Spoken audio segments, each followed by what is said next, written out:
There's a small problem with early access games. They're like a gamble, a risk. They have the potential for something great, and sometimes they are simply a project that scraped assets together and showcased a glamorous door that leads into a void. We're essentially given a promise with these early access games. Sometimes they're broken promises, and sometimes they actually go above and beyond. Today I wanted to talk about why I stopped playing some of the early access games that I did. I know I started a few, I was excited about a couple, I even did a few videos on it saying that I was going to buy it, I was going to play it, and that is pretty much where it stopped. This is 5 reasons why early access games fall from grace. Early access games often come with claims about future content, features and updates. However, if the development process stalls or the game fails to meet its projected milestones, players lose interest. Prolonged delays and a lack of progress can ruin trust and shatter interest. For me, unfulfilled promises is worse than delays. I can understand delays for perfecting the game or they haven't managed the time efficiently, but if they say they're going to support the game, provide more content, add a particular feature, I want to see that come true. As a supporter of their early access game, if it takes 1, 2 years, maybe 3, I will come back and play. The second reason why early access games can fall from grace is the quality and gameplay issues. Early access games are technically unfinished products. Those of us who engage with these games are often prepared for bugs, incomplete features. However, if the quality issues are severe, they can push us away. Problems such as frequent crashes, imbalanced gameplay, or inadequate content can overshadow the excitement of the game development. If an early access game keeps struggling with critical bugs or lacks essential gameplay elements, it's more frustrating than enjoyable. I'm going to seek out a more stable alternative. There are plenty of games out there. Third reason early access games fall from grace. This isn't a huge one for me personally, but I do know that a lot of people want this, and that is communication. Communication between developers and the player base is crucial because maintaining interest in an early access game for players should be a developer's priority. Keeping us updated is number 1. Whether it's updates, delays, anything, we need to know because we're putting our money, our time into this. Developers who actively engage with their community, provide regular updates, and listen to feedback will create a loyal following, and lack of communication or shit response to player concerns will cause frustration and disengagement. Ignore player feedback or provide infrequent, aerated updates, and we're going to hightail it out of there. Transparency and genuine connection with the community is essential for sustaining player engagement. The fourth reason I think early access games fall from grace is quite simply the market is oversaturated. The gaming landscape is constantly evolving with new releases, updates emerging regularly. Players' expectations and interests can shift rapidly. Early access games may struggle to keep up with the changing trends or competing titles. I mean, you've got AAA games or even quadruple A games, if that's what you want to call it.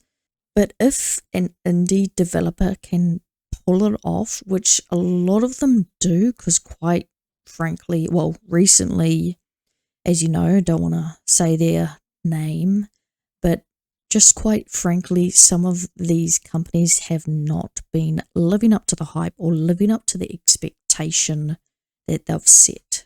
If a game doesn't develop or innovate alongside these shifts and trends, it can become outdated or overshadowed by newer, more polished experiences. Players might initially be drawn to an early access game, but eventually find that their interest wanes as they explore other games or genres that better align with their evolving preferences. And that's the same for me. For me, I might start a game, I might be excited about a game that's coming out, and then when I start playing it, some of these issues arise and my interest and enjoyment starts to wane, and I find it's not as enjoyable as I anticipated. And I try to give a lot of early access games the benefit of the doubt, but then I find most times I'll be putting it on the shelf for a couple of months and sometimes even a year before I even attempt going back into the game. And the fifth reason why I think early access games fall from grace is that the natural impact of the early access model itself. The initial excitement of being part of a game's development can diminish over time, and I find that happens with me a lot, especially with so many games out there. If the game fails to meet those expectations that we have for these games, or if we feel like we've contributed enough feedback and don't see significant changes, the novelty of participating in the development might wear off, leaving us less invested in the game's progress. I would consider this a natural reaction to early access games. However, it is frustrating for myself because I love early access games. It can be cheaper to jump in on an early access game. You get to be a part of something, but it can be those unfulfilled promises. It is a gamble. We will abandon early access games for a variety of reasons, whether they are broken promises, quality issues, crap communication, or shifting expectations, and the impact of early access games just simply wears off, which is by no means the developer's fault. That's just how it works. That's just the attention span of us players, and the fact that the market is just, quite frankly,